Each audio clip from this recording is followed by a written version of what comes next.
हरिः ओं सुप्रभातं नमांसि। स्वस्ति सर्वेभ्यः। 26-द्विसहस्रतमे अब्दे फेब्रवरी मासस्य 9 दिनाङ्कः।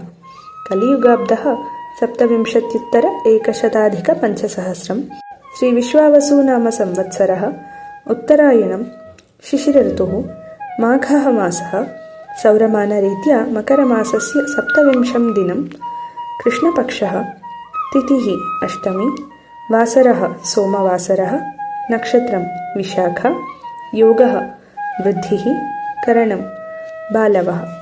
कालस्वरूपस्य भगवतो नारायणस्य परमानुग्रहेण सर्वेषाम् उद्दिष्टकार्यसिद्धिर्भवतु। सर्वेषाम् आयुरारोग्यसौख्यमस्तु। आरब्धकर्माणि शुभपर्यवसायिनी भवन्तु। सत्सङ्गप्राप्तिरस्तु। सर्वे देशसेवासन्नद्धाः दीनानुकम्पायुक्ताः दानशीलाः धार्मिकाश्च सन्तु। शुभदिनम् इति गीर्वाणी।